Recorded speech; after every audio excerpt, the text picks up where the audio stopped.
Hello everyone, welcome to Divya education. आज हम लोग बात करेंगे कि भारतीय संविधान का ऐतिहासिक विकास यानी कि हिस्टोरिकल बैकग्राउंड के बारे में। हमने इसके पहले वीडियो में बात की थी कि इसमें क्या क्या है। ठीक है, आज क्विक रिवीजन कर लेते हैं, देन उसके बाद हम लोग रेगुलेटिंग एक्ट और पिट्स इंडिया एक्ट को बहुत ही डिटेल से समझेंगे। एक एक करके हर एक्ट को हम लोग डिटेल से समझेंगे क्योंकि इनसे क्वेश्चन बहुत ज़्यादा पूछे जाते हैं। यहाँ पे हम बात करें तो पहला हमारा क्या था कि British India east India company के अंतर्गत भारत। तो आपसे ऐसे भी क्वेश्चन पूछ लिए जा सकते हैं कि ब्रिटिश ईस्ट इंडिया कंपनी के अंतर्गत भारत कब से कब तक था। तो 1773 से 1853 तक था। ठीक है, ये डेट भी आप याद रखना। देन उसके बाद ब्रिटिश क्राउन के अंतर्गत भारत कब से कब तक था। तो कब से कब तक था, 1858 से 1947 तक था। ठीक है, तो हमने पहले देखा था कि कैसे कैसे क्या क्या परिस्थितियां बनी कि ये सारे एक्ट लाने पड़े थे। और इससे ही हमारे संविधान, ये एक्ट पढ़ना क्यों जरूरी है, क्योंकि भारत का जो संवैधानिक विकास है वो धीरे धीरे इन्हीं एक्टों के द्वारा होता गया था। और लास्ट में कैबिनेट मिशन 1946 में आता है, जो कि हमारे संविधान निर्माण की सबसे प्रमुख भूमिका उसी की थी।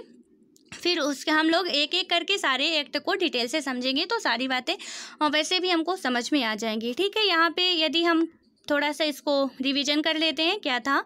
तो पहला तो था रेगुलेटिंग एक्ट 1773 में, फिर पिट्स इंडिया एक्ट था 1784 में, फिर उसके बाद आपके 4 चार्टर एक्ट आते हैं। ठीक है, तो पहला चार्टर एक्ट था 1793 में आया था, वो यहाँ लिखना भूल गए थे।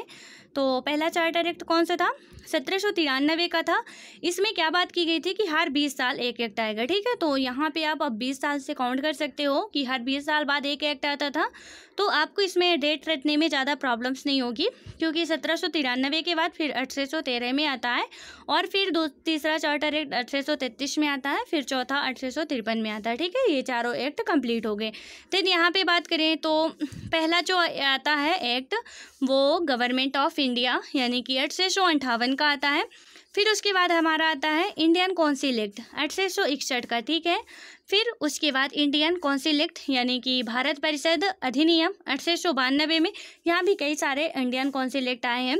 तो फिर क्या आता है, एक 1861 में आता है, फिर 1892 में आता है, फिर यहाँ पे एक आता है 1909 में आता है, जिसे मार्लो मिंटो सुधार के नाम से भी जाना जाता है।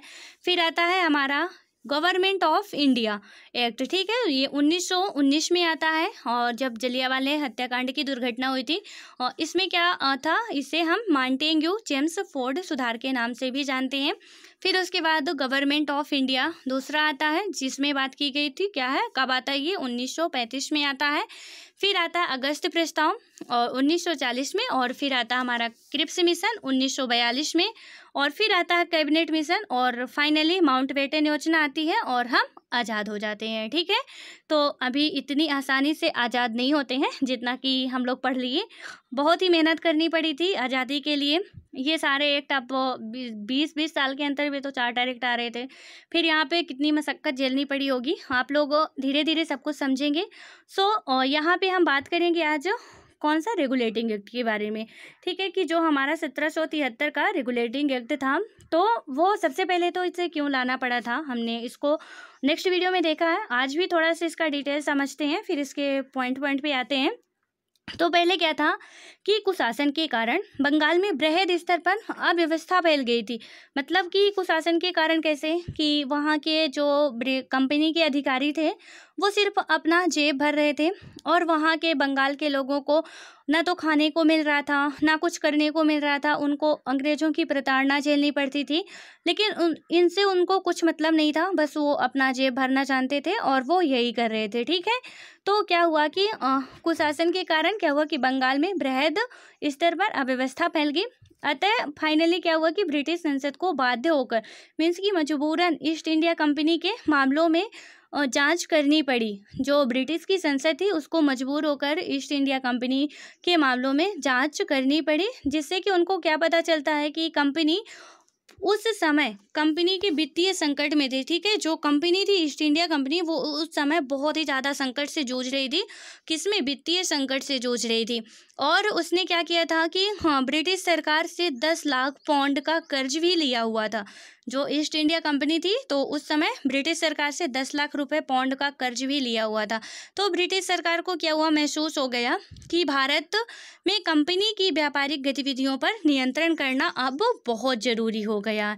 ठीक है, यदि कंट्रोल नहीं करेंगे तो वो और ज़्यादा बर्बाद करके मानेंगे। तो उन्होंने क्या किया, जब ब्रिटिश सरकार को ये रियलाइज हुआ कि अब वहाँ पे हमको कंट्रोल करना चाहिए, तो इसीलिए क्या किया था कि 1773 में रेगुलेटिंग एक्ट यानी कि नियमन कानून, ठीक है, बनाया गया था, यहाँ भेजा गया था। भारत के मामलों में ब्रिटिश सरकार का यह पहला प्रत्यक्ष हस्तक्षेप था। पहले तो इनडायरेक्ट कर रहे थे हस्तक्षेप, लेकिन ये जो था 1773 का एक्ट, इसके द्वारा पहला जो था फर्स्ट मतलब डायरेक्ट वो था, ठीक है, हस्तक्षेप था। इसके बाद क्या हुआ कि कंपनी के हाथों से जो राजनीतिक सत्ता थी, पहले सारा कुछ जो भी ईस्ट इंडिया कंपनी के अधिकारी थे उन्हीं के हाथों में सब कुछ था, राजस्व का, कंपनी का, राजनीतिक मामला जो भी था सब यही संभालते थे। लेकिन फिर क्या किया, कंपनी अपने हाथों में जो भी कंपनी की राजनीतिक सत्ता थी वो ब्रिटिश सरकार अपने हाथों में ले लेती है। ठीक है, और इसका लेने का उद्देश्य क्या है कि जो राजनीतिक सत्ता छीन लेने के उद्देश्य से ब्रिटिश सरकार ने यह पहला कदम उठाया था। देन उसके बाद क्या हुआ था कि कंपनी के निदेशकों यानी कि जो डायरेक्टर थे कंपनी के, तो निदेशकों से क्या कहा गया था कि वे सैनिक और असैनिक राजस्व संबंधी सभी प्रकार के साक्ष्य ब्रिटिश सरकार के सामने प्रस्तुत करेंगे। मतलब टोटल बात की गई थी कि आप जो भी काम करोगे, चाहे वो सैनिक गतिविधियां हो या असैनिक गतिविधियां हो या राजस्व संबंधी हो, आपको हर एक का डाटा ब्रिटिश सरकार के समक्ष रखना पड़ेगा। फिर इस एक्ट के अंतर्गत कुछ और बदलाव हुए थे, जिसमें से क्या था कि इसके अंतर्गत एक नया प्रशासनिक ढांचा तैयार करने की विशेष व्यवस्था की गई, जिसमें से कि कंपनी की कलकत्ता की फैक्ट्री का अध्यक्ष था तो बंगाल का गवर्नर होता था। ठीक है, जहाँ जो कलकत्ता की फैक्ट्री का अध्यक्ष बंगाल का जो गवर्नर था वो होता था। बट क्या किया कि अब उसे कंपनी के अधीन सभी भारतीय क्षेत्रों का गवर्नर जनरल बनाया गया। जितने भी भारत के मतलब पूरे भारतीय क्षेत्र के अधीन उसे गवर्नर जनरल बना दिया गया था। ठीक है, फिर उसके बाद क्या बात की गई कि जहाँ पे वो बम्बई और मद्रास के जो गवर्नर थे तो वो क्या हो गए, बंगाल के गवर्नर जनरल के अधीन हो गए थे। ठीक है, इसी एक्ट के तहत हमारे कोलकाता में उच्चतम न्यायालय की स्थापना की गई थी, जिसके जो उच्चतम न्यायालय यानी कि सुप्रीम कोर्ट की स्थापना 1774 में की गई थी, जिसके पहले जज थे कौन थे, एलिजा एम्पे थे। इनके अलावा 3 और जज थे, तो वो कौन कौन से थे, 3 जज थे। पहले जज थे कि रॉबर्ट चैम्बर, दूसरे ले मैस्टर और तीसरे थे जॉन हाइट। ठीक है, तो ये 3 जजों के नाम भी याद रखना। पहले तो इम्पॉर्टेंट है एलिजा एम्पे, क्योंकि ये काफ़ी एग्जाम में आपका कोई भी लेवल का एग्जाम हो हर एग्जाम में पूछे जाते हैं। तो पहले थे एलिजा एम्पे और दूसरे रॉबर्ट चैम्बर, 3 जो अन्य जज थे। ठीक है, जैसे अभी 30 मुख्य जज होते हैं और एक अन्य जज होता है, उसी मतलब कि एक अन्य मुख्य जज होते हैं और 30 अन्य जज। हालांकि अब जजों की संख्या बढ़ा दी गई है, पहले टोटल 31 होती थी, अब 2 या 3 शायद, मुझे कंफर्म नहीं है, हाँ कुछ याद मतलब 2 या 3 शायद 33 या 34 कर दिए गए हैं। ठीक है, तो यहाँ पे पहले इसी तरह था कि पहले एक मुख्य जज होते थे और 3 अन्य जज होते थे। फिर यहाँ पे क्या हुआ था कि जो भी हमारे वो गवर्नर जनरल की मदद के लिए 4 सदस्यों की एक परिषद बनाई गई थी, जो हम बंगाल का गवर्नर जनरल बनाया गया था।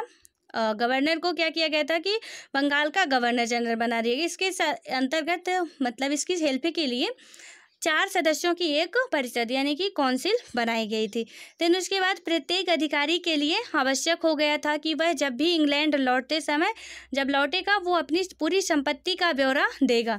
ठीक है, वो जो भी यहाँ आता था वो जब भी इंग्लैंड लौट के जाता था तो ब्रिटिश सरकार को अपनी सारी संपत्ति का उसे ब्यौरा देना पड़ता था, क्योंकि पहले क्या था कि वो लोग यहाँ से बहुत ज़्यादा धन कमा के ले जाते थे और वहाँ बिल्कुल रईसों की तरह रहते थे। ठीक है, देन उसके बाद एक और एक्ट आता है जो कि बहुत महत्वपूर्ण है। ठीक है, आपको किसी किताब में जल्दी वो एक्ट तो नहीं मिलता है।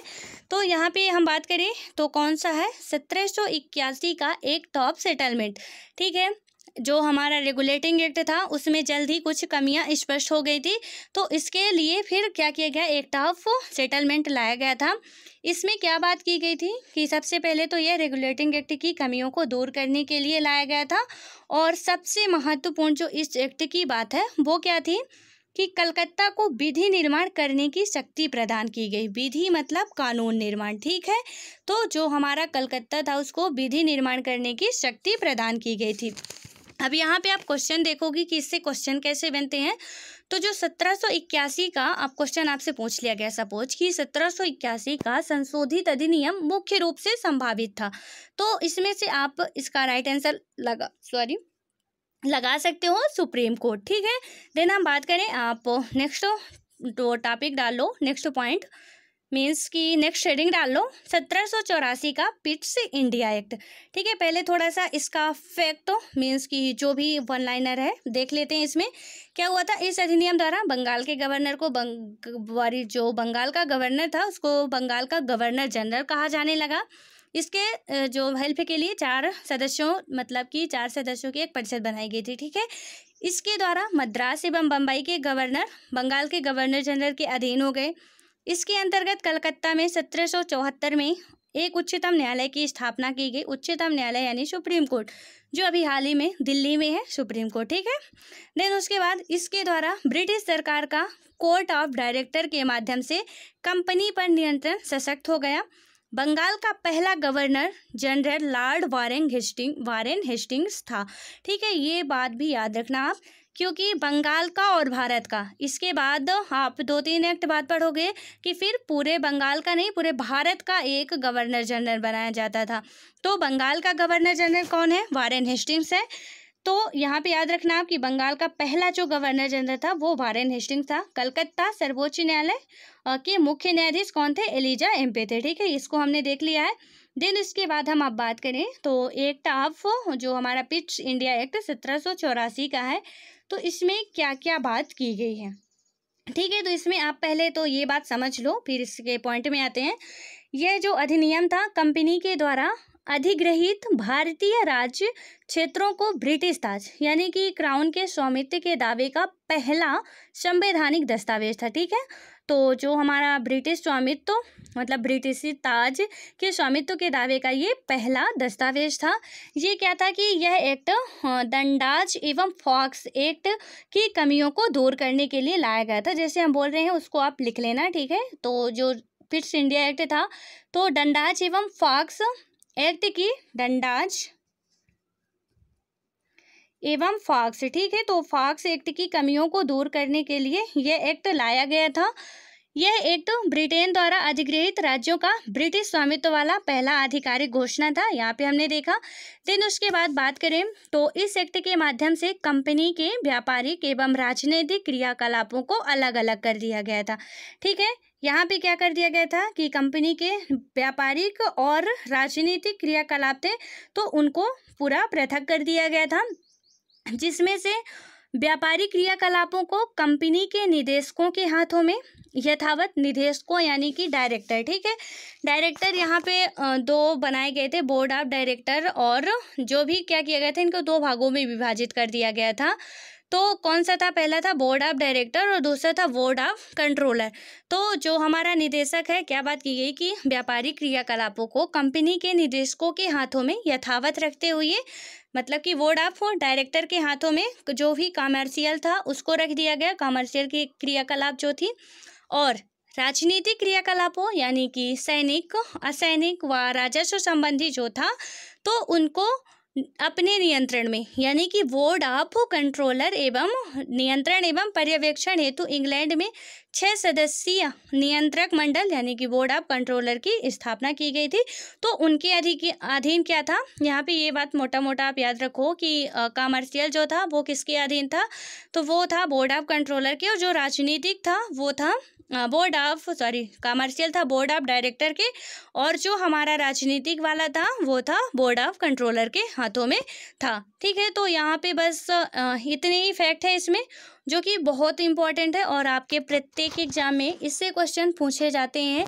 हर एक एग्ज़ाम में आपका यूपीएससी हो, स्टेट पीएससी, कोई भी एग्ज़ाम आप दोगे, हर एक एग्ज़ाम में आपसे क्वेश्चन पूछे जाते हैं। सो इनको बहुत ही अच्छे तरीके से समझना और पढ़ना और याद करना, ठीक है। आप जब भी पढ़ो तो इसका रिवाइज करते जाओ, नोट्स बनाते जाओ, तो आपको ज़्यादा वो भी नहीं लगेगा कि इतना ज़्यादा हो गया, इतना ज़्यादा।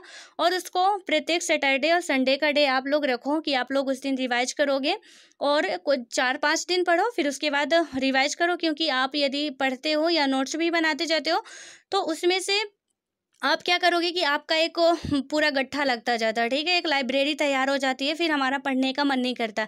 इसलिए हम जितना भी पढ़ें तो उसको हम लर्न करते रहें, टाइम टाइम पे रिवाइज करते रहें, तो हमको चीज़ें कंफर्म रहती हैं और भूलती नहीं है, ठीक है। क्योंकि बहुत छोटे छोटे मिस्टेक्स हमको आपके यूपीएससी या स्टेट पीसीएस में तो बहुत छोटे छोटे आपको मिस्टेक्स दे दिए जाएंगे, तो उसमें से पहचानना भी मुश्किल हो जाता है। तो यदि आप अच्छे से रिवाइज किए रहोगे तो आपको सारी बातें समझ में आ जाएंगी, ठीक है। तो यहाँ पे थोड़ा सा इसके पॉइंट के बारे में जो भी है, हाँ, तो बात कर लेते हैं। इसमें क्या था कि इसने कंपनी के राजनीतिक एवं वाणिज्यिक कार्यों को पृथक पृथक कर दिया, ये हमने समझ लिया।